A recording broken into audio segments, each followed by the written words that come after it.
बिस्मिल्लाहिर्रहमानिर्रहीम। अस्सलाम वालेकुम नाज़रीन, मैं हूं इरफान हाशमी और आपको प्रोग्राम में खुशामदीद कहता हूं। सबसे पहले आज की अहम खबरें और चंद अहम सवालात। इमरान खान का लंदन टेलीफोन, कैद तन्हाई के 26 दिन और फिर कौम का अटक जेल में इमरान खान के लिए एक तोहफा। इसकी तफसील आपके सामने हम रखेंगे। और व्यूअर्स, आपको ये बता दें कि ये जज जो है ना, अपने फैसलों से बोलते हैं, लेकिन यहाँ पर जज अपने फैसलों से एक्सपोज हो रहे हैं, नंगे हो रहे हैं।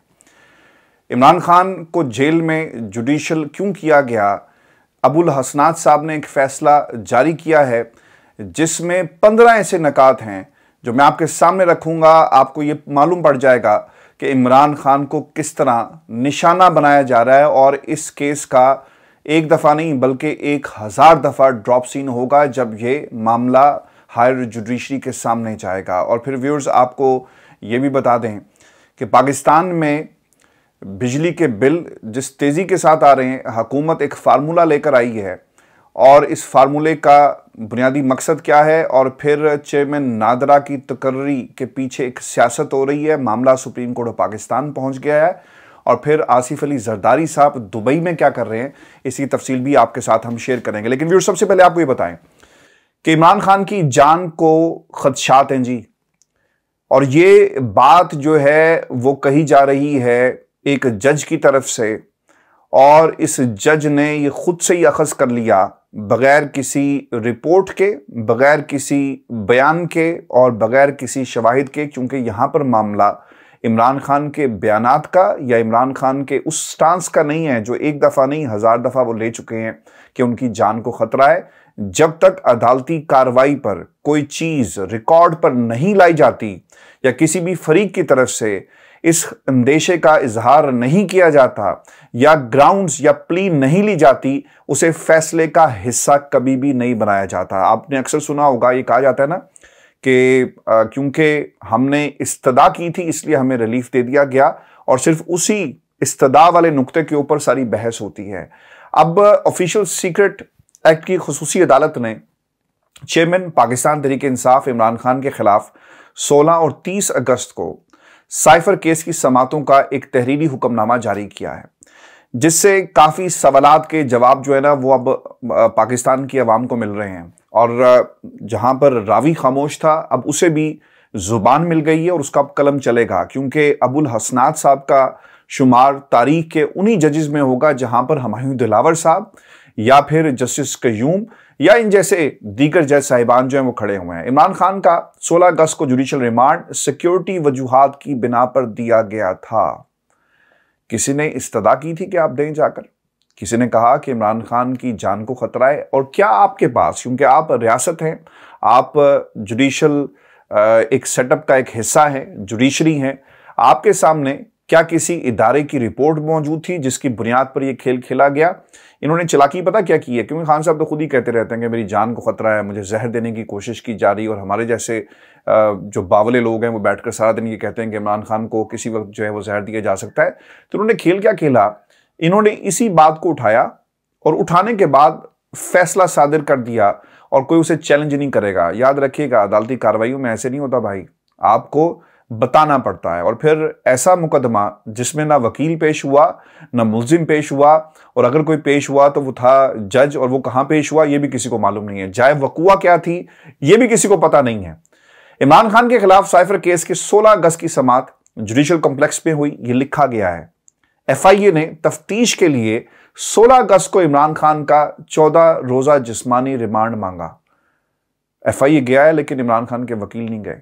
सीक्रेट एक्ट 1923 के तहत कोर्ट के पास इख्तियार मौजूद है कि मुल्जिम का जिस्मानी, जुडिशल या जमानत जो वो मंजूर कर सकता है।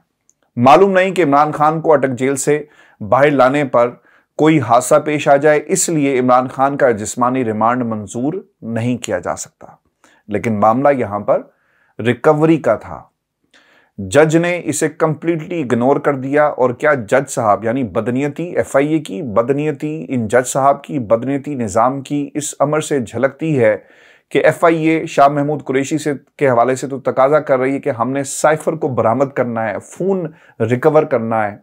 लेकिन इमरान खान के मामले में इन्होंने किस तरह से, यानी अपने मुकदमे को किस तरह कमज़ोर किया, ये इसकी एक बुनियादी झलक आपके सामने मौजूद है। जुडिशियल कॉम्प्लेक्स पेश ना करने की वजह इमरान खान की जान को तहफ्फुज फराहम करना है। साइफर जैसे हसास केसेस में रियासत की खुद मुख्तारी भी शामिल होती है। सुप्रिंटेंडेंट जेल को इमरान खान को 14 रोज जुडिशियल रिमांड पर अपनी तहवील में लेने का हुक्म दिया जाता है। इमरान खान को जान के खतरे और खदशात के पेश नजर हाजिरी से इस्तिस्ना दिया गया। क्या यह हाजिरी से इस्तिस्ना इमरान खान के किसी वकील ने पेश होकर आपसे मांगा?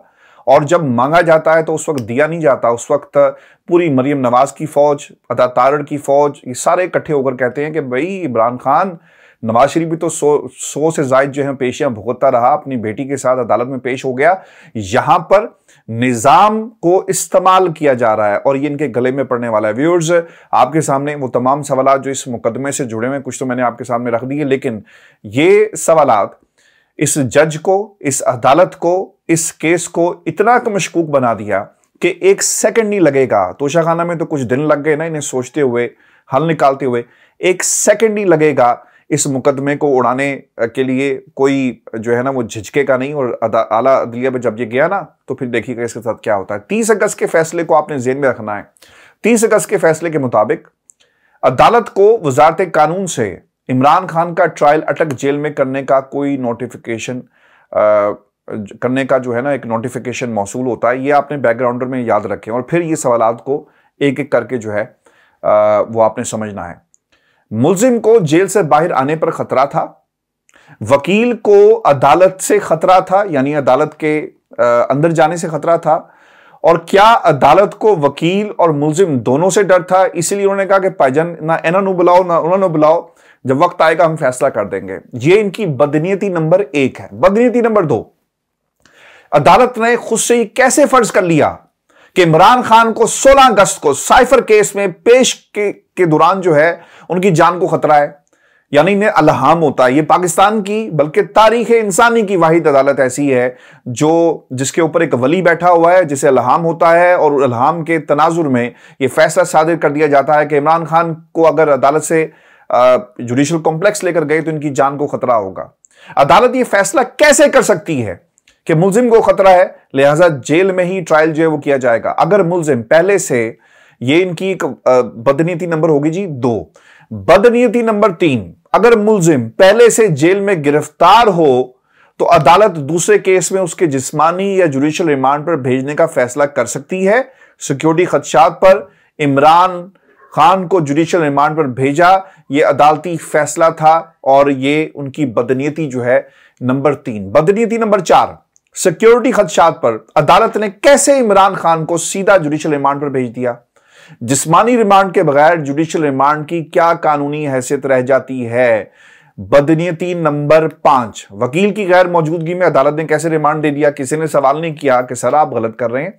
जब मामला ये अदालत ने अपने फैसले में लिखा है ना, ये कोई मुश्किल बात नहीं है। आम आदमी जिसे कानून की बारीकियां नहीं पता उसके लिए भी समझना बहुत आसान हो जाएगा। फैसले में लिखा कि ये हमारी सवाबदीद है, हम जिस्मानी रिमांड दें, हम जुडिशियल करें या जमानत दें। तो जनाब जब जमानत दी जाती है ना तो वकील को सुना जाता है कि आपके सामने प्रोसिक्यूशन ने या जो मुकदमा रखा गया इसमें जान नहीं है, झूठे इल्जामात लगाए गए, FIA ने तमाम चीजें आपके सामने लवाजमात पूरे नहीं किए, इमरान खान को लिहाजा बरी किया जाए, जमानत पर रिहा किया जाए। तो इमरान खान के किस वकील ने पेश होकर आपके सामने ये तमाम गुजारिशात की? अगर कोई है तो बताया जाए ताकि हम उनका मुहासरा करें, नहीं तो हम आपका मुहासरा तो किए बैठे हैं अपने दलाइल के जरिए। व्यूअर्स, और फिर बदनीयती नंबर 6, जज अबुल हसनात को मशकूक हालात में इमरान खान का बरह रास्त जुडिशियल रिमांड देने पर डिसिप्लिनरी कार्रवाई का क्या सामना करना पड़ सकता है? और अगर नहीं करना पड़ा ना तो फिर ये होगी इनकी बदनीयती नंबर 6, क्योंकि हो तो यही रहा है ना, डिसिप्लिनरी कार्रवाई अगर किसी जज को फारिग किया जा सकता है। मैंने आपके सामने एक हवाला भी दिया था और बाद में कल किसी ने कमेंट सेक्शन में भी लिखा, अगर कोई जज फारिग हो सकता है ना तो फिर ये जज साहब अभी तक अपनी कुर्सी पर क्यों बैठे हुए हैं?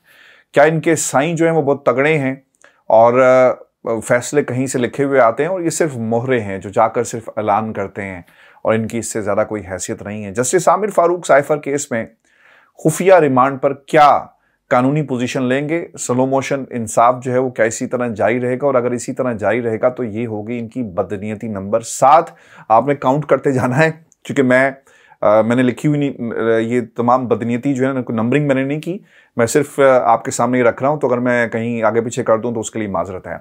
इस फैसले के मुताबिक व्यूअर्स, इमरान खान की जुडिशल कॉम्प्लेक्स समाअत 16 अगस्त को हुई और समाअत भी जुडिशल कॉम्प्लेक्स में हुई, तो फिर इमरान खान के वकला को क्यों नहीं पता चला? इमरान खान तक रसाई वकला को क्यों नहीं दी गई? इमरान खान के वकला को क्यों नहीं बताया गया और बहस के लिए क्यों नहीं बुलाया गया? नोटिस क्यों नहीं किए गए? अगर नोटिस नहीं किए गए थे तो कम से कम ये मौका तो दिया जाता कि हम खान साहब को जो है वो पेश कर रहे हैं और दूसरी तरफ से वकील जो है वो कौन, यानी आपने अगर किसी मुलजिम का के पास इस्तात नहीं होती ना वकील करने की, तो रियासत उसे वकील फराहम करती है। ये पूरी दुनिया में ऐसा होता है ताकि इंसाफ का जो तराजू है वो उसके पलड़े जो हैं वो इक्वल रहें और ऐसा महसूस ना हो कि इंसाफ जो है वो होता हुआ नजर नहीं आ रहा, सिर्फ इंसाफ किताबों के अंदर मौजूद है और सिर्फ बातें की जा रही हैं। लेकिन यहां पर जब ऐसे मुल्जिमान के साथ ये सलूक किताब के अंदर लिखा हुआ है कानून की के किया जाएगा, तो फिर इमरान खान के किसी एक वकील को अदालत में पेश होने की इजाजत जो है क्यों नहीं दी गई? अता तारड़ को पता था कि इमरान खान को 16 अगस्त को जुडिशल रिमांड जो है वो मिला है, लेकिन पाकिस्तान में इमरान खान को नहीं पता था जिसका जुडिशल रिमांड जो दिया गया। यानी यार मजाक की भी कोई हद होती है।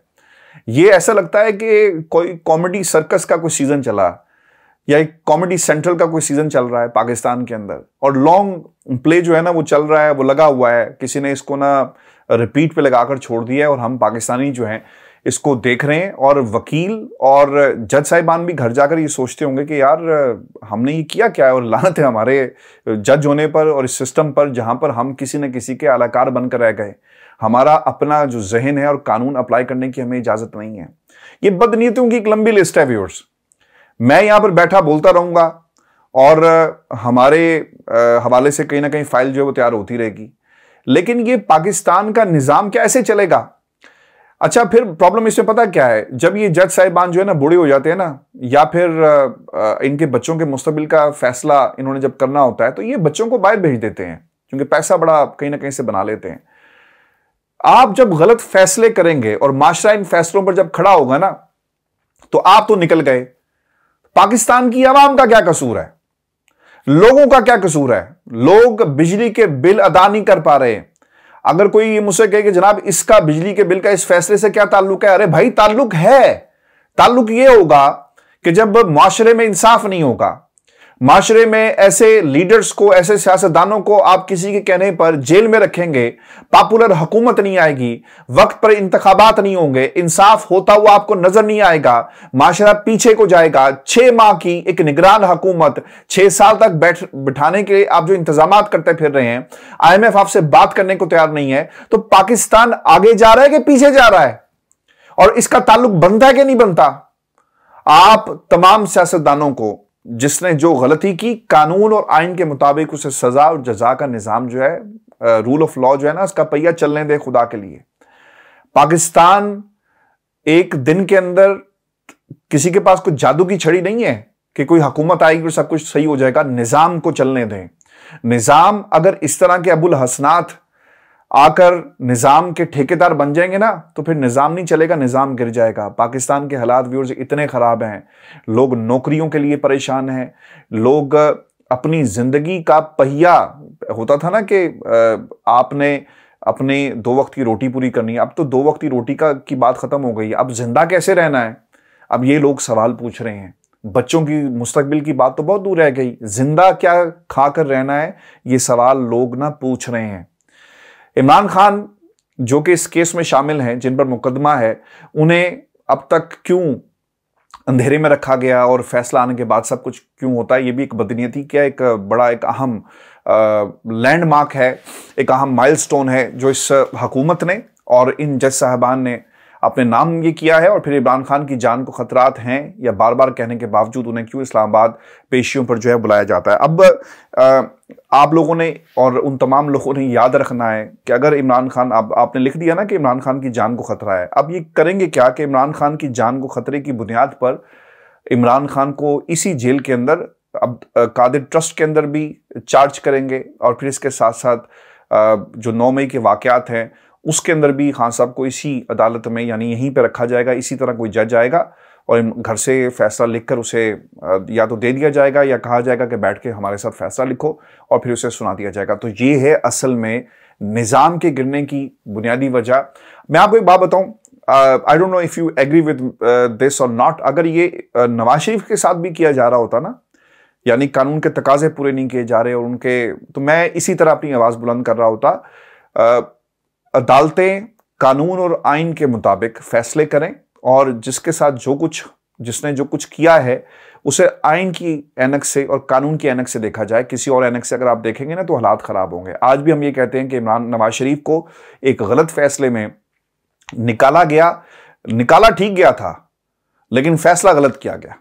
अगर ये पनामा पे निकालते ना तो आज आप देखते कि किसी में हिम्मत नहीं होनी थी नवाज शरीफ की सजा को खत्म करना, रीइंस्टेट करना। और ये जो कहते हैं ना कि हमें गारंटी मिल गई है, वो गारंटी उस वक्त की थी कि अगर हमने सिस्टम को रीडू करना हुआ, बार्गेनिंग करनी हुई, एक्सटेंशन के मामला सामने आ गए तो भाई हम क्या करेंगे, हम इस फैसले को, इसी फैसले को इन्हीं के हक में किसी एक जज के जरिए जो है इस्तेमाल करेंगे। और आप देखिएगा आमिर फारूक साहब के अदालत में फैसले कन्वर्ज हो रहे हैं, उनकी इज्जत और तकरीम के हवाले से JITs बन रही हैं और सिर्फ इसलिए क्योंकि फैसले इन्हीं अदालतों से आने। और मुझे हैरानगी है, आमिर फारूक साहब ये वही लोग थे जिन्हें आप पहचान नहीं रहे, जिन्होंने आपकी किरदार कुशी की। हमने लंदन से बैठकर मैंने कोशिश की आपकी इज्जत को बचाने की, आपकी नहीं बल्कि उस कुर्सी की इज्जत को बचाने की जिस कुर्सी पर बैठकर आपने फैसले करने थे।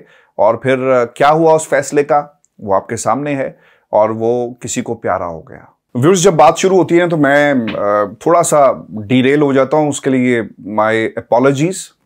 और लेकिन क्या करें, जो मामलात आपके दिल के साथ जुड़े हों, पाकिस्तान चूंकि हमारे दिल के साथ है, जुड़ा हुआ है, तो पाकिस्तान के लिए तो हम सब कुछ करेंगे।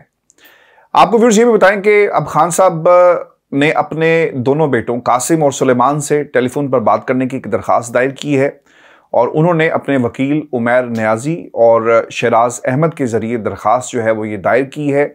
और इसमें मौक़िफ़ इख्तियार किया गया है कि वो अपने बेटों कासिम और सुलेमान से टेलीफोन या व्हाट्सएप पर बात करना चाहते हैं। जज अबुल हसनात साहब जो हैं उन्होंने इमरान खान की दरख्वास्त को मंजूर करते हुए सुपरिटेंडेंट अटक जेल को बेटों से वालिद की जो मुलाकात है, यानी व्हाट्सएप के ऊपर, स्काइप के ऊपर, व्हाटएवर इट इज़ पॉसिबल, ये जो है इसकी इजाज़त दे दी गई है। लेकिन सवाल यहाँ पर यह भी पैदा होता है कि पहले तो मामला था 54 जासूसों का और एक फिर मुसलसल एक जासूस जो है वो इमरान खान के साथ जोड़ दिया जाता है। जब वो घर से उन्हें कोई मिलने आता है, वकील मिलने जाते हैं तो पुलिस एहलकार उनके ऊपर खड़े होते हैं। तो मसला यहाँ पर यह है कि जो स्ट्रेटजी है ना उसको चेक किया जाता है। अच्छा, वकीलों से ये बात हो रही है तो हम इस किस्म की स्ट्रेटजी जो है वो अपनाएंगे। ऐसा कहीं नहीं होता। और फिर क्या, ये भी एक सवाल है जी कि क्या इमरान खान की और अपने बेटों से जो गुफ्तगू हो रही है उसे भी जासूसों के जरिए जो है वो सुना जाएगा? क्या बेटों से बात कराई जाएगी या फिर यहाँ भी बहाने जो है वो ढूंढे जाएंगे? और फिर वो क्या मंजर होगा जब एक मुल्क का साबिक वज़ीर-ए-आज़म अपनी असीरी के दिनों में अपने बच्चों से बात करेगा? वो बच्चे जो सैकड़ों मील दूर बैठे हैं लंदन में, जो पाकिस्तान नहीं आ सकते, रियासत उन्हें मिलने की और उनसे गुफ्तगू की इजाज़त नहीं देती। जस्ट इमेजिन, इमरान खान कोई आम शख्सियत नहीं है। इमरान खान का जो स्टेचर है वो इंटरनेशनल नौयत का है। उसके बच्चे आलमी मीडिया में उनका जिक्र होता है। आपकी जो साबिक अहलिया है उनका इंटरनेशनल मीडिया में हमेशा से चर्चा रहता है। और जब उनकी गुफ्तगू अपने बच्चों से नहीं कराई जाए तो ये इंटरनेशनल स्टोरी जो है वो बन जाएगी। और अगर गुफ्तगू हुई तो फिर बच्चे obviously if they open there lips तो फिर वो गुफ्तगू जो है अपने वालिद के हवाले से, उसकी जज्बाती जो एलिमेंट है और फिर इसका क्या असर जाएगा दुनिया में, और फिर पाकिस्तान के हवाले से हमारे इदारों का क्या एक पैगाम जाएगा कि हमारे यहाँ इंसाफ किस तरह दिया जाता है और बच्चों से उनके वालिद को मिलने की इजाज़त नहीं दी जा रही, गुफ्तगू की इजाज़त नहीं। अब इजाज़त तो उन्होंने दे दी है लेकिन देखना ये होगा कि जासूस जो हैं वो कुंडी डालकर इस गुफ्तगू को सुनते हैं और क्या पैगाम और किस तरह से इस गुफ्तगू को अपने मकासद के लिए इस्तेमाल किया जाता है। इमरान खान को जेल में टेलीफोन पर अपने बेटों से बात करने की इजाज़त जो है वो मिल गई है और अदालत को ये इजाज़त देने की नौबत ही क्यों आई व्यूअर्स? क्योंकि एक जेल मैनुअल है और उन जेल मैनुअल्स के अंदर ये लिखा हुआ है कि किससे किसकी मुलाकात करवानी है। व्यूअर्स, कौम ने इमरान खान को ना एक जेल में एक तोहफा भेजा है। इमरान खान ने जेल में अपनी जो पहले भेजी गई सारी किताबें जो है वो ख़त्म कर ली हैं, वकीलों ने आकर बताया। अब पता ये लग रहा है कि उनके दोस्तों की तरफ से और आम जो जनरल पब्लिक है, खान साहब को किताबों का तोहफा जो है ना वो सेंड कर रही है। बहुत सारी किताबें जो हैं उन्हें भेजी गई हैं और उनके वकला जो आज रवाना हुए हैं जेल के लिए, उनमें से एक किताब जो है हाउ डेमोक्रेसीज डाई, जिसमें किसी भी मुल्क में जमहूरियत के ख़त्म होने की वजूहात जो हैं वो बताई गई हैं। एक किताब जो है वो सूफीज़म पर है, इसमें शामिल की गई है the secret of divine love, और फिर एम्पायर्स ऑफ इंडस जो तारीख़ के बारे में है। और ये किताबें कौम ने अपने महबूब लीडर इमरान खान के लिए जो है वो सेंड की हैं। अगर यहाँ पर ना शरीफ ख़ानदान होता तो कमेंट कीजिएगा कि किस किस्म के तोहफ़े जो हैं वो नवाज शरीफ के लिए भेजे जाते। सिर्फ सिरी पाए होने थे जी, निहारी होनी थी, बिरयानी होनी थी, आलू गोश्त होता जो उन्हें बहुत पसंद है, शबदेग, और इसके अलावा नवाज शरीफ साहब और क्या कर सकते हैं?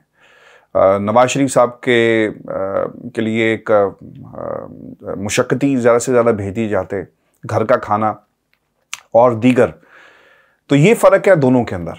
और आपको ये बता दें कि इमरान खान का वोटर जो है वो किताबें भेज रहा है, और नवाज शरीफ का वोटर अगर होता जो उनसे प्यार करता है, जितना भी करता है, चले ज़्यादा नहीं करता, जितना भी करता है, तो उनके लिए खानों की एक लंबी जो रेसिपीज़ हैं और बाकायदा उनके लिए खाने जो हैं वो भेजे जा रहे होते हैं। विर्स, आपको ये भी बता दें कि एक खबर आई है जिसमें चेयरमैन नादरा की पोजीशन, इसको ना चैलेंज किया गया है। अच्छा, अब इलेक्शन कमीशन ऑफ पाकिस्तान की कुर्सी के साथ जो कुछ हुआ, इख्तियारात को बढ़ाया गया, वो आपके सामने है। मुंशी कहने पर यहाँ पर लोगों को सजाएं दी गई और उनके किरदार में जो पावर्स का जो इजाफा किया गया वो आपके सामने है। और ये इख्तियार इलेक्शन कमिश्नर का है। तमाम सियासी जमातें जो जमहूरियत जिन्होंने चलाना था, उन्होंने अपने हाथ काट कर इलेक्शन कमीशन और दीगर इदारों के पास गिरवी रखवा दी है। यानी इलेक्शन को रिग करना, इलेक्शन को कंट्रोल करना, इलेक्शन कैसा होगा, इलेक्शन वैसा होगा जैसे कुछ लोग चाहेंगे, ये सारे काम किए गए, यानी सिस्टम को कंट्रोल करना। अब इसमें एक इदारा रह गया था, जो आप जहाँ तक आपकी जुडिशरी का ताल्लुक है वो भी आपने प्रैक्टिस एंड प्रोसीजर बिल के ज़रिए आपने कंट्रोल कर लिया। सुमोटो कोई एक्शन ना ले सके, उसके ऊपर मुकदमा चल रहा है, केस चल रहा है, आगे फैसला नहीं आता, लेकिन आपने जुडिशरी को भी कंट्रोल कर लिया। यानी सब कुछ जो है ना वो कंट्रोल हो रहा था। एक इदारा रह गया था और वो इदारा था नादरा का। वहाँ पर भी इन्हें कोई ना कोई बंदा चाहिए जहाँ से इलेक्शन को कंट्रोल किया जा सके। नादरा के रिकॉर्ड के अंदर ना बहुत सारी ऐसी चीज़ें होती हैं जो इलेक्शन पर असरअंदाज हो सकती हैं। अब हो ये रहा है, एक दरख्वास्त आई है सुप्रीम कोर्ट ऑफ पाकिस्तान में जिसमें मौक़िफ़ इख्तियार किया गया है कि मुंतखब वफाकी हुकूमत मुद्दत के दौरान 60 दिनों में चेयरमैन नादरा की तैनाती में नाकाम रही। ये गौर से सुनिएगा, ये बहुत अहम नुक्ता है। जबकि इश्तिहार के इजरा के बाद रूल्स में तरमीम से साबित होता है कि हुकूमत किसी ख़ास फ़र्द को फ़ायदा पहुँचाना चाहती है। यानी इत्थे भी अपनी मर्जी दा सिकंदर सुल्तान जो ये लाकर बैठाएंगे और जिस तरह चाहेंगे इस निज़ाम को, नादरा को ये कंट्रोल करेंगे। So this is what is happening in Pakistan, और वहाँ पर भी चीज़ों को कंट्रोल करने की कोशिश की जा रही है। व्यूअर्स, आपको ये भी बता दें कि एक बंदयाल साहब जो है ना वो आजकल जागे हुए हैं और वो कुछ फ़ैसले ऐसे कर रही हैं। अब ये पीटीआई इलेक्शन कमीशन का ये जो मैच पंजाब में इंतखाबात के हवाले से आपने देखा, 14 मई को कराने के फ़ैसले के ख़िलाफ़ ना इलेक्शन कमीशन एक दरख्वास्त लेकर गया। इस दरख्वास्त को नज़रसानी की दरख्वास्त इसे खारिज कर दिया गया है और चीफ जस्टिस साहब ने खारिज करते हुए ये कहा कि एक तो एजाजुल एहसन थे और एक उमर अता मंदयाल साहब थे और फिर जस्टिस मुनीब साहब थे। और फैसले में ये लिखा गया जस्टिस एजाजुल एहसन साहब की तरफ से कि आइन इलेक्शन कमीशन को इंतखाबात की तारीख आगे बढ़ाने का इख्तियार जो है वो नहीं देता। अब इससे ना एक चीज़ तो बड़ी वाज़े हो गई है, क्योंकि जो रिमार्क्स आए ना जस्टिस मुनीब अख्तर के, आइन किसी की जागीर नहीं है, जहां आइन की खिलाफ वर्जी होगी अदालत मुदाखलत करेगी। चीफ जस्टिस ऑफ पाकिस्तान ने भी ये बात कही। रऊफ़ हसन साहब जो है ना उन्होंने एक ट्वीट की है और उन्होंने इस फैसले की बुनियाद पर ये मौक़िफ़ इख्तियार किया और पाकिस्तान तहरीक इंसाफ अब सुप्रीम कोर्ट जो है वो जा रही है और वो ये कहते हैं कि सुप्रीम कोर्ट की जानिब से पंजाब और खैबर पख्तूनख्वा असम्बलियों के इंतखाबात आइनी तौर पर मुकर्रर 90 दिनों में कराने में नाकामी के मामले में इलेक्शन कमीशन की नज़रसानी की दरख्वास्त को मुस्तरद करना दर हकीकत इदारे को आइन की खिलाफ वर्जी का मुजरिम करार देता है। अब ये मुजरिम कौन है, इसका तयन जो है सुप्रीम कोर्ट करेगा। इस दरख्वास्त के बाद पाकिस्तान तहरीक इंसाफ सुप्रीम कोर्ट में दरख्वास्त दायर कर रही है, जिसमें इलेक्शन कमीशन के खिलाफ आइन की दफ़ात के तहत मज़ीद कार्रवाई का हुक्म देने की इस्तदा की गई है। उस वक्त की सरप्रस्त PDM हुकूमत भी आइन की खिलाफ वर्जी में बराबरी के मुजरिम है और इसका भी इस तरह एहतसाब होना चाहिए। आइन सबसे अहम है। कौमी इंतखाबात हर सूरत में 90 दिन के अंदर होने चाहिए। इसमें एक दिन की भी ताख़ीर जो है वो नहीं की जा सकती। और इतलात व्यूअर्स ये हैं कि इलेक्शन कमीशन आने वाले चंद दिनों में इलेक्शन का शेड्यूल दे देगा और जनवरी के आखिर या फिर फरवरी के शुरू में इलेक्शन हो जाएंगे। चीफ जस्टिस साहब ने हमेशा की तरह देर की है। फ़ैसला अगर सुनाते और शहबाज शरीफ को कटहरे में लाकर खड़ा करते तो शायद ये हालात आज ना होते जो इस वक्त पाकिस्तान के अंदर हमें नज़र आ रहे हैं। फिर आपको ये भी बताएं कि आसिफ अली जरदारी साहब, जिन्हें पाकिस्तान की मौजूदा सियासत के अंदर बहुत ज़्यादा एक्टिव होना चाहिए था, लेकिन वो मुल्क छोड़कर अचानक जो है वो चले गए हैं और ये उन्हें उनके करीबी रुफ़का ने मशवरा दिया। आपको याद होगा कि तकरीबन 60 के करीब लोगों के नाम जो है ना वो एग्जिट कंट्रोल लिस्ट में डाले गए थे पाकिस्तान पीपल्स पार्टी के, और उसके बाद जो है ना ये सारी सूरत हाल पैदा हुई है। आसिफ अली जरदारी साहब को ये मशवरा जो है उनके करीबी लोगों ने दिया और पता ये लगा है कि पीपल्स पार्टी के साबिक वज़रा जो हैं वो एक एक करके अब दुबई पहुँच रहे हैं, क्योंकि आसिफ अली जरदारी साहब भी दुबई पहुँच गए हैं। आइंदा की हिकमत अमली पर गौर किया जाएगा। नासिर हुसैन शाह, शर्जील मेमन भी इस वक्त दुबई में हैं, जबकि बिलावल भुट्टो और साबिक सदर आसिफ अली जरदारी साहब को उन्होंने ज्वाइन किया है। और पीपल्स पार्टी की क़यादत आज मुल्क की सूरत हाल पर इंतहाई अहम मशावरती इजलास करने जा रही है। अच्छा, आपने किसी ने मुझसे ये सवाल उस दिन ये किया था कि ये सारे दुबई क्यों भागते हैं? क्योंकि पाकिस्तान में ना भाई दीवारों के कान हैं और इनकी सारी हिकमत अमली ना लोग सुन लेते हैं, और फिर आप के ऊपर जब तलवार ऐसी लटक रही होती है ना तो फिर आप बेहतर यही समझते हैं कि यार पाकिस्तान से बाहर जाकर कहीं ना कहीं हम ये फैसले करें, और पाकिस्तान के दरो दीवार जो है वो महफूज नहीं है, इनको ये लगता ही है, इसलिए दुबई चले जाते हैं। बाप पार्टी जो है ना उसने पाकिस्तान पीपल्स पार्टी में शामिल ना होने का फैसला किया। आपको याद होगा जिस तरह ये बात कही गई कि आसिफ अली जरदारी साहब अपनी ज़िंदगी में बिलावल को वज़ीर-ए-आज़म देखना चाहते हैं, तो उसके बाद ये हालात जो है ना ख़राब होना शुरू हुए। PP का 90 रोज़ का इलेक्शन का मुतालबा जो है वो पूरा नहीं हो सकेगा और PP के ज़राए के मुताबिक उन्हें लॉलीपॉप दिया गया और मुश्तरका मफादात कौंसिल में नई मरदमशुमारी के नोटिफिकेशन की हामी जो है वो जानबूझकर भरवाई गई। अब वो ना खुलकर बात नहीं कर रहे।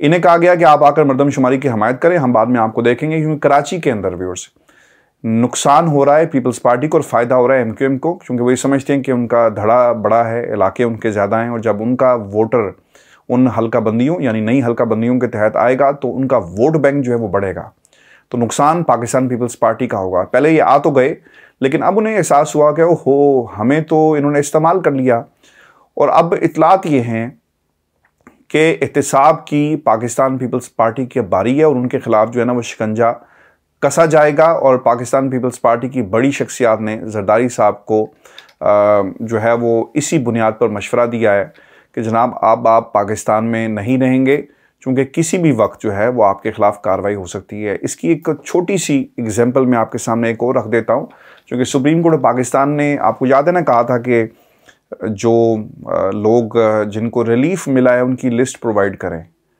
तो ऐन मुमकिन है कि उमर अता बंदयाल साहब जो है वो अपना रंग दिखा दें और किसी के कहने पर कवानीन जो उड़ा कर रख दें, और फिर ये देखना होगा कि उस जो तरमीम की गई उसका फ़ायदा किसको हुआ, और जो तरमीम अगर उड़ा दी जाती हैं तो इसकी जद में कौन कौन आएगा। यानी एक पॉलिटिकल फ़ैसला किया जाएगा, और जो लोग चैम्बर में मिलते हैं उनके लिए ये पॉलिटिकल फ़ैसला करवाना उमर अता बंदयाल के ज़रिए, ये कोई इतनी बड़ी जो है मुश्किल मुझे नज़र नहीं आती इसके अंदर, ये हो सकता है। व्यूअर्स, ये शो था आज का हमारा। अपने कमेंट्स भेजिएगा, चैनल को ज़रूर सब्सक्राइब करें। इजाज़त दीजिए, अल्लाह के बाद।